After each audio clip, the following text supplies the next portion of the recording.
Assalamualaikum warahmatullahi wabarakatuh. Perkenalkan, nama saya Ridwan Aisyah dari program Studi Keperawatan Angkatan 2021. Nah, pada video kali ini saya akan meresensikan sebuah buku.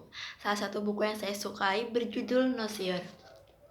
Nosior sendiri merupakan karya yang ditulis oleh Kak Renita Nozaria yang diterbitkan tahun 2019 oleh Fantasiaus.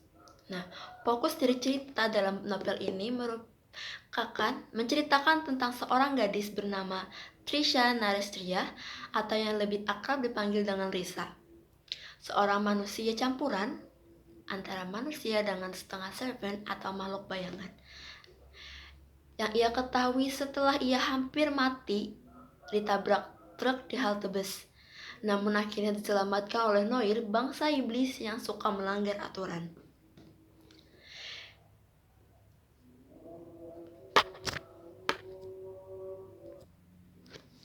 Kehidupanmu sebagai manusia seharusnya telah berakhir, tetapi kehidupanmu sebagai lukisan baru saja dimulai, kata Noir tersebut kepada Risa yang hampir meregang nyawa tersebut. Nah, fokus cerita dalam novel ini menceritakan perjalanan kisah hidup antara Risa, Basil, dan juga Luka Diwangka. Luka Diwangka merupakan pangeran dari dunia bayangan. Seperti kebanyakan kisah romans klasik, mereka bertiga akhirnya terjebak dalam keadaan perasaan yang sulit, di mana Luka menyukai Risa dan Basil juga menyukai Risa, tetapi Risa ternyata menyukai Luka. Ada sesuatu di dalam diri Basil yang ia sembunyikan, yaitu masa lalunya sebagai Benji anak Mara, satu dari 8 keluarga terkuat dalam silsilah Octana Polymetis. 8 keluarga paling kuat yang memiliki Oculis, di mana mereka bisa masuk ke dalam ark seseorang dan menghancurkannya dari dalam. Ark sendiri kalau diibaratkan dalam manusia itu seperti jantung. Dan jika ark tersebut hancur secara tidak langsung, maka orang tersebut akan mati. Buku ini juga menceritakan tentang perang saudara yang tidak pernah berakhir, dan kemudian diharapkan reinkarnasi selanjutnya dapat menyelesaikan hal tersebut.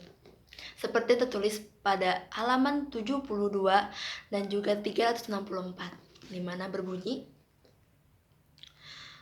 Post tenebras lux. Ungkapan itu berarti satu, after darkness we hope for light. Setelah kegelapan, kita berharap cahaya akan muncul. Selalu dunia bayangan, dunia kita adalah dunia yang tidak pernah damai. Selalu ada pertentangan antara sesama makhluk bayangan dan keberadaan para pemburu yang mengejar kita, karena kita dianggap hama bagi manusia dan memperburuk segalanya. Ungkapan itu mengajari generasi muda bangsa Serpent untuk teguh saat gelap dan tidak silau di kala terang. Dan pada halaman 364, cahaya setelah gelap. Di dunia ini yang tidak pernah damai seperti dunia bayangan, satu kalimat itu jadi amat berarti, serupa sebuah janji bahwa tidak sepeduli apapun yang terjadi, pada akhirnya semua akan baik-baik saja, sebab usai gelap akan ada cahaya. Seperti yang ditulis dalam cerita ini, dunia bayangan merupakan dunia antara gelap dan juga terang itu seimbang. Namun akibat perang saudara yang tidak pernah kunjung usai tersebut mengakibatkan adanya ketimpangan antara cahaya dan juga kegelapan. Cerita ini cukup menarik, apalagi bagi kalian yang menyukai genre sci-fi atau science fiction. Cerita ini memberikan gambaran tentang sebuah dunia fiksi. Penggambaran dalam cerita ini juga cukup bagus, dan menurut saya sangat bagus dikarenakan kalian dapat masuk ke dalam cerita tersebut dikarenakan penggunaan kata-kata dan pemilihan kata-kata yang cukup ringan untuk remaja. Buku ini memiliki 2 versi, dan yang saya pegang saat ini merupakan buku satunya. Nah, mungkin itu saja yang saya dapat sampaikan. Buku ini cukup recommended ya, apalagi bagi kalian yang suka dengan genre fantasi namun tidak dengan bahasa yang biasanya baku ya. Karena penggunaan bahasa dalam buku ini sangat ringan untuk remaja-remaja. Nah, sekian dari saya.